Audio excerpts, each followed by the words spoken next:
हूं स्नेहलता। आप देख रहे हैं हमारी खास पेशकश कोर्ट में हाजिरी, रोड पर भाईगिरी। दरअसल आज जिस शख्स की लखनऊ कोर्ट में पेशी थी वो एक वक्त में शख्सियत हुआ करता था। समझ रहे हैं आप? पूर्वांचल की पूरी सियासत उसी के इर्द गिर्द घूमा करती थी। लेकिन 2021 के बाद जब एक कारनामे का हिसाब किताब होना शुरू हुआ तो खुद वो माफिया बुलाए जाने पर इतराने वाला मुख्तार अंसारी अब डरा सहमा सा नजर आता है। ऐसे ही एक मामले की सुनवाई के लिए बांदा से लखनऊ पुलिस उसे खींच करके ले आई तो मुख्तार अंसारी के भाई को सताने लगा डर। तभी तो हम कह रहे हैं कोर्ट में हाजिरी, रोड पर भाईगिरी।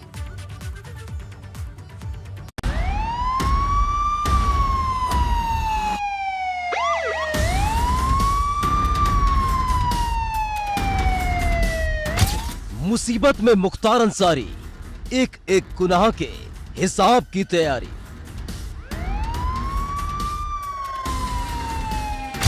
दो 200 किलोमीटर का सफर, माथे पर चिंता, जहन में डर।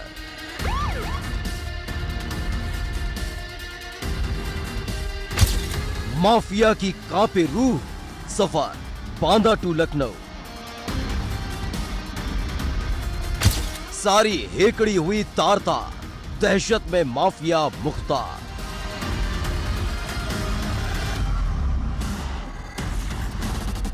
बाहुबली कांपे थर थर, खौफ में कटा 5 घंटे का सफर। बात है 2020 की, जब एक मामला लखनऊ के हजरतगंज थाने में दर्ज हुआ था। मामला था संपत्ति पर कब्जे का और आरोप लगा मुख्तार अंसारी और उसके बेटों पर। उस वक्त शायद मुख्तार अंसारी को लगा होगा कि ये मामला दर्जनों मामलों की तरह ही होगा, लेकिन 2 साल के अंदर इस मामले ने मुख्तार अंसारी की सारी हेकड़ी निकाल दी। इसी मामले में मुख्तार अंसारी की पेशी लखनऊ में आज हुई और करीब 200 किलोमीटर का सफर तय करके बांदा से लखनऊ से लाया गया।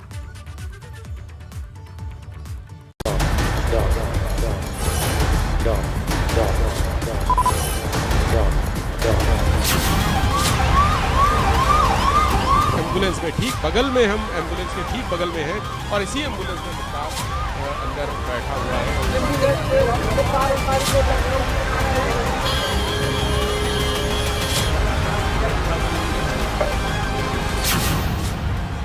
Mafia Mukhtar back to jail, फैसले की आखिरी तारीख 8 अप्रैल।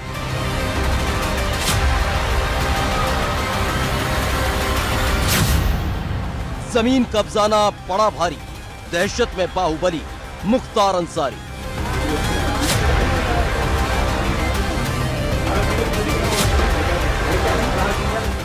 दबंगई के दम पर और सियासी रसूख की बदौलत जिस मुख्तार अंसारी ने धड़ाधड़ कई संपत्तियों पर कब्जा कर लिया था, वो बांदा जेल की 4 दीवारी से आज बाहर निकला। लेकिन ये सलाखों से आजादी नहीं थी, बल्कि उसके कारनामों के हिसाब किताब की घड़ी थी। लखनऊ में दर्ज धोखाधड़ी के एक मामले में मुख्तार अंसारी की पेशी होनी थी।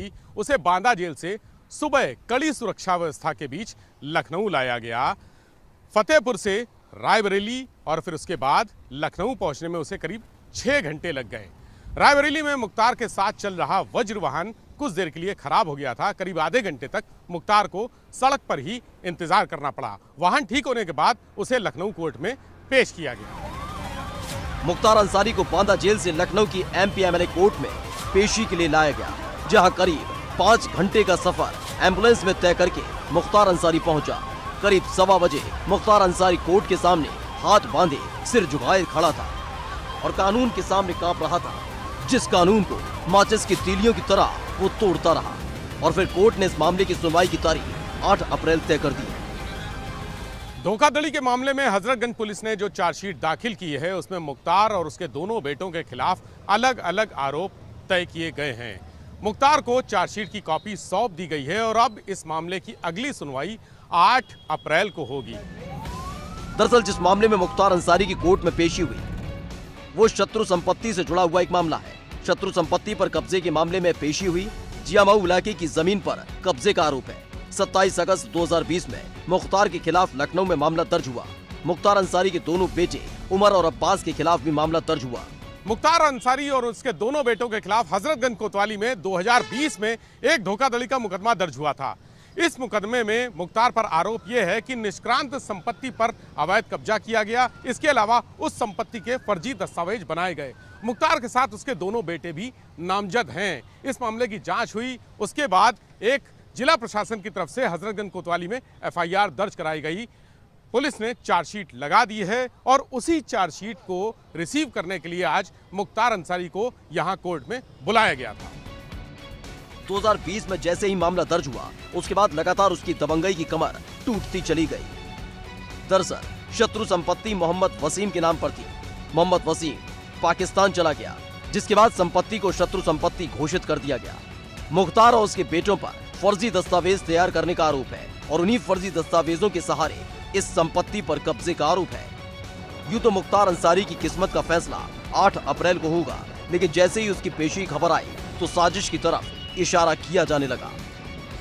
ब्रजेश सिंह का सगा दामाद लखनऊ में डिप्टी एसपी है और उनके लिए पहले से भी कई बार इस तरह की खबरें आती रही हैं कि षड्यंत्र किया जा रहा है कि मुख्तार अंसारी को हटाया जाए रास्ते से। रात ही से हो रहा था कि चल रहे, रात में पता चला, मेडिकल टीम गई। देखिए, एम्बुलेंस में ले जाया जा रहा अपने आप में खुद ही ये साबित कर रहा कि वो बीमार तो है। कितना उस दायित्व को लोग निभाते हैं। किसी भी व्यक्ति की सुरक्षा राज्य सरकार की जिम्मेदारी है। यही नहीं, इसके साथ इस मामले की चर्चा सियासी गलियारे में भी होने लगी और मुख्तार अंसारी की पेशी पर सवालिया निशान लगाया जाने लगा। सारे अधिकारी, सीएमओ सब लोग बराबर 12 बजे से लेके सुबह तक, जब किसी भी कैदी को लाना, तो जब 4 घंटे का सफ़र है बांदा टू लखनऊ, तो रात को जो वहाँ आना जाना तमाम तरह की बातें हुई, तो उससे आशंका लोगों के मन में जगी है कि कहीं कोई घटना न हो जाए, तो देनी चाहिए। मुख्तार अंसारी कोई सामान्य कैदी नहीं है। उनकी सुरक्षा को लेकर वहाँ जो जिला प्रशासन है, जेल प्रशासन है, वो मुस्तैद है। तो इसमें फिर दिक्कत क्या है? नहीं, मुस्तैद हम ही थोड़ा कर रहे हैं, लेकिन ले आना है 7 बजे, तो 12 बजे रात से वहाँ क्या हो रहा है। एक तरफ मुख्तार अंसारी के इस कारनामे का फैसला 8 अप्रैल को होगा, तो वहीं दूसरी तरफ एम्बुलेंस प्रकरण में मुसीबत बढ़ गई है। जिस वक्त वो लखनऊ से बांदा जेल के सफर पर था, तभी एम्बुलेंस प्रकरण मामले में उसकी मुसीबत बढ़ा दी। जब संजीवनी अस्पताल की संचालिका डॉक्टर अलका राय को पुलिस ने नजरबंद कर दिया। यानी कुल मिलाकर एक एक गुनाह का अब हिसाब होगा, पूरा हिसाब होगा। एबीपी गंगा के लिए लखनऊ से विवेक त्रिपाठी की रिपोर्ट।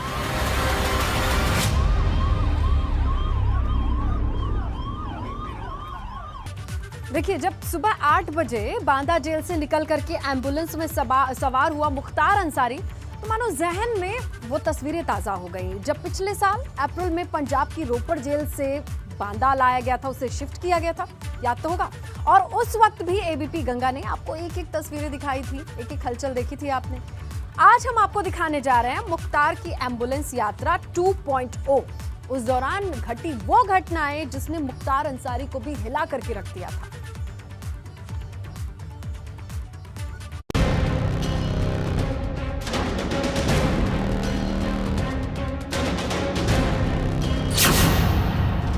माफिया की कांपे रूह, सफर बांदा टू लखनऊ।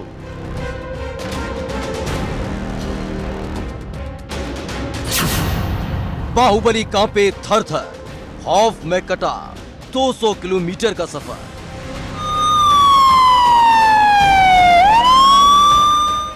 जैसे ही घड़ी में सुबह के 8 बजे, वैसे ही मुख्तार अंसारी के जहन में पिछले बरस की 6 अप्रैल की तारीख घूमने लगी होगी, जब उसे पंजाब की रोपड़ की आरामगाह जेल से बांदा की जेल लाया गया था, जहां उसकी सारी बादशाह, सारी दबंगई, सारी हेकड़ी काफूर हो गई थी। जगह जिला जेल बांदा, वक्त सुबह 8 बजे। बांदा की इसी जेल के बाहर पूरा का पूरा काफिला खड़ा हुआ था, जिसमें एक एम्बुलेंस भी थी, जिसमें पुलिस पूरी तरह से मुस्तैद नजर आ रही थी। एम्बुलेंस में सवार हुआ मुख्तार अंसारी, तो वहीं वज्रवाहन में मुस्तैद पुलिस वाले। घड़ी का कांटा लगातार आगे बढ़ रहा था और बांदा जेल से लखनऊ कोर्ट का मुख्तार अंसारी का सफर शुरू हो चुका था। एबीपी गंगा लगातार उस काफिले के साथ था जिसमें सवार था बाहुबली मुख्तार अंसारी।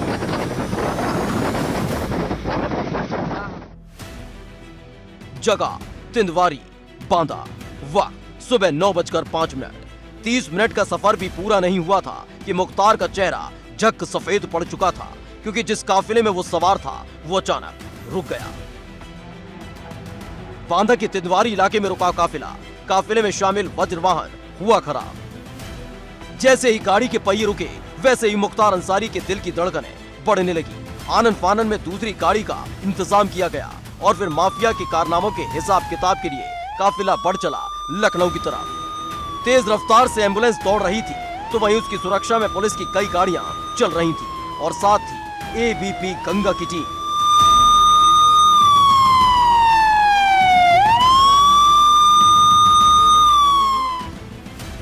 जगह फतेहपुर। सुबह 9:39। तेज रफ्तार से दौड़ती गाड़ियां बांदा जिले को छोड़कर फतेहपुर में दाखिल हो चुकी थी, लेकिन 200 किलोमीटर का यह सफर बाहुबली के लिए खौफजदा सफर था। जगह रायबरेली। वक्त सुबह 10:40। जिस काफिले में मुख्तार अंसारी सवार था उसे कहीं रोका नहीं गया और 1 घंटे के अंदर वो रायबरेली पहुंच चुका था और फिर शुरू हुआ लखनऊ जिले का इलाका।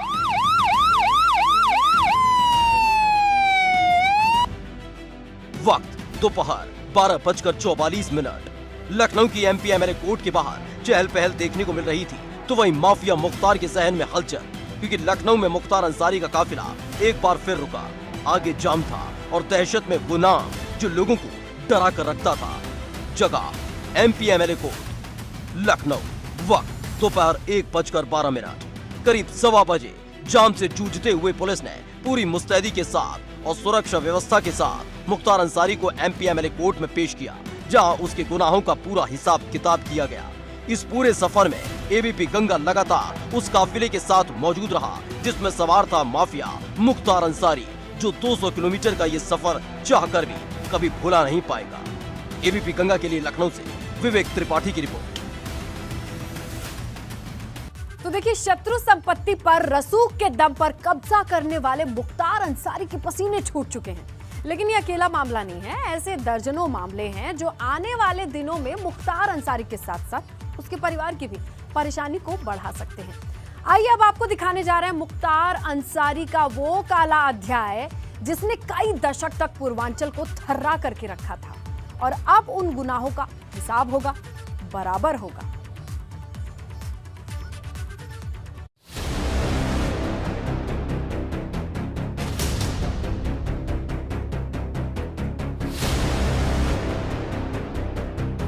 आपराधिक इतिहास, खौफनाक मिजाज,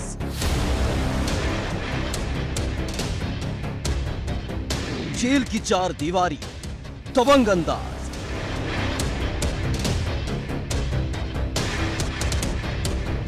मूंछों पर ताव देकर जो मऊ की गलियों में सीना चौड़ा करके चलता था, वो अब बांदा जेल में बंद है, खौफ में है, दहशत में है।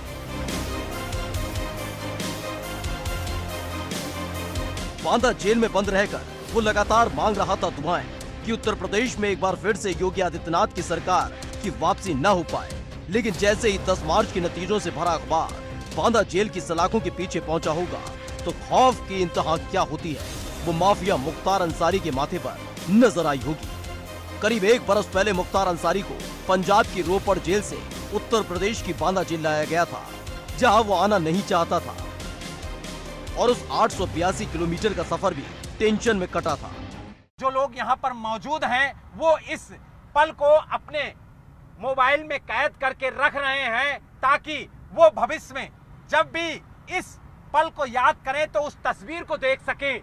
जो आज तस्वीर ये दिखाई दे रही कि किस तरीके से रोड पर लाइटें नहीं हैं, लेकिन पुलिस की गाड़ियों की जो लाइटें हैं वो जगमगाती हुई तेज रफ्तार से आगे बढ़ रही हैं इस काफिले को लेकर के, और उस पुलिस की सुरक्षा घेरा के बीच में जो मुख्तार अंसारी की एम्बुलेंस है वो लगातार आगे बढ़ रही है। एबीपी गंगा की टीम उस वक्त भी पंजाब की रोपड़ जेल से बांदा जेल तक काफिले के साथ थी और बता रही थी हर 1 किलोमीटर के साथ कैसे बढ़ रही थी टेंशन। और आप देख सकते हैं कि लगातार मुख्तार अंसारी का जो काफिला है वो बढ़ता हुआ आगे नजर आ रहा है, और जो हमारी टीम है, आप देख सकते हैं कि किस तरीके से काम कर रही है और लगातार आपको मुख्तार अंसारी के इस काफिले की हर एक तस्वीर दिखा रही है कि किस तरीके से ये काफिला आगे बढ़ रहा है। उस दौर में मुख्तार अंसारी यूपी जेल नहीं आना चाहता था, क्योंकि मुख्तार अंसारी का पूरा कच्चा चिट्ठा जो अपराधों से भरा पड़ा है वो पूर्वांचल में अंजाम दिया गया था। दरअसल मुख्तार अंसारी पर यूपी के कई थानों में इतने मुकदमे दर्ज हैं जो उसके गुनाहों की पूरी कहानी कहने के लिए काफी है। अपने इन्हीं गुनाहों की सजा से बचने के लिए मुख्तार ने 1996 में सियासत का चोला पहना था, जिसके बाद से वो लगातार 5 बार विधायक बन चुका है। उसकी पैंट सियासी गलियारे में भी इतनी गहरी बन चुकी है कि अभी तक भी केस नतीजे तक नहीं पहुंचा है। मुख्तार के कद का अंदाजा इसी बात से लगाया जा सकता है कि बांदा जेल में शिफ्ट होने से पहले वो सियासत के दम पर कानून से खूब खेला। मुख्तार अंसारी पर गैंगस्टर के 4 मुकदमे दर्ज हैं, 3 गाजीपुर जिले में जबकि 1 मऊ में दर्ज है। हत्या, जानलेवा हमला करने के भी केस दर्ज। एमपीएमएलए कोर्ट में मुख्तार के खिलाफ 10 मामले दर्ज हैं। एक मामला वाराणसी का है जिसमें मुख्तार वादी है। फर्जी तरीके से शस्त्र लाइसेंस लेने का भी केस है। जब तक मुख्तार अंसारी रोपड़ जेल में बंद रहा तब तक वो खुद को महफूज महसूस कर रहा था, लेकिन पिछले 1 साल के अंदर उसकी करोड़ों की संपत्ति को बुलडोजर ने खुरच दिया है, तो वहीं कई संपत्तियों पर सरकारी ठप्पा लग चुका है। यही नहीं, मुख्तार के साथ साथ उसके दोनों बेटे और पत्नी पर भी मामला दर्ज हो चुका है, तो वहीं उसके दूर और पास के रिश्तेदार पर भी कार्रवाई का हंटर चल चुका है। दरअसल 1988 में जरायम की दुनिया में मुख्तार अंसारी ने कदम रखा। सच्चिदानंद राय हत्याकांड में मुख्तार अंसारी का नाम आया। इसके बाद सिपाही राजेंद्र सिंह हत्याकांड में भी उसका नाम आया। यहीं से लगातार मुख्तार अंसारी जरायम की दुनिया में आगे बढ़ता चला गया। 1990 में सरकारी ठेकों को लेकर ब्रजेश सिंह और मुख्तार अंसारी के बीच वर्चस्व की जंग शुरू हुई। ब्रजेश सिंह और मुख्तार के बीच अदावत की ये पहली कहानी थी। 1991 में चंदौली में मुख्तार गिरफ्तार हुआ, लेकिन पुलिस पर फायरिंग कर वो फरार हो गया। 1996 में एएसपी उदय शंकर पर जानलेवा हमले में भी उसका नाम आया था। इसके बाद मुख्तार अंसारी जरायम से राजनीति के मैदान में आ गया और पहली बार विधायक बना, लेकिन अपराध से दूरी नहीं बनाई। अक्टूबर 2005 में मऊ जिले में हिंसा भड़की थी। गाजीपुर पुलिस के सामने मुख्तार ने सरेंडर किया था और तभी से वो जेल में बंद है। भाजपा नेता कृष्णानंद राय ने अफजल अंसारी को हराया था। 2005 में भाजपा विधायक कृष्णानंद राय की गोलियों से भूनकर हत्या कर दी गई थी। हत्या का आरोप मुख्तार अंसारी पर लगा था। 2005 में मुख्तार अंसारी को गिरफ्तार करके जेल भेज दिया गया, लेकिन उसका रसूख कम नहीं हुआ और वो जेल से ही अपनी हुकूमत चलाता रहा। ये कहा जाता है जेल से ही उसने अपने विरोधी कृष्णानंद राय को मरवा डाला। हालांकि जांच में मुख्तार अंसारी को क्लीन चिट दे दी गई। उसके बाद शशिकांत राय यानी जो गवाह था उसकी भी हत्या हो गई। इस मामले में मुख्तार के साथ मुन्ना बजरंगी का नाम आया, लेकिन पुलिस ने हत्या को आत्महत्या करार देते हुए मामला रफा दफा कर दिया। मुख्तार मऊ सीट से लगातार चुनाव जीतता रहा है और राजनीतिक रसूख बनाए रखने के लिए उसने इस बार अपने बेटे अब्बास अंसारी को चुनाव मैदान में उतारा और चुनाव जितवा भी दिया। इस वारदात के बाद लगा था कि शायद मुख्तार अंसारी के पर काट दिए जाएंगे, लेकिन जेल के अंदर से राजनीति और अपराध की दुनिया में सक्रिय रहा मुख्तार अंसारी और फिर साल 2009 में एक और वारदात को अंजाम दिया गया। मुख्तार के खिलाफ है डबल मर्डर का चार्ज। 2009 में बड़े ठेकेदार अजय प्रकाश की हत्या का आरोप। हत्या में AK-47 से सरेआम मारी गई थी गोलियां। वारदात के चश्मदीद मुनीम राम सिंह मौर्य का भी कत्ल हो गया। वहीं RTO के पास राम सिंह और उसकी कर्नल की हत्या कर दी गई।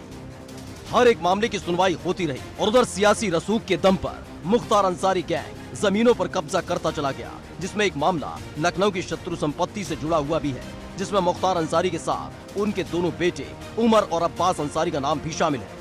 लेकिन आने वाला वक्त मुख्तार अंसारी के लिए और मुसीबत बढ़ाने वाला है। Bureau report ABP Ganga.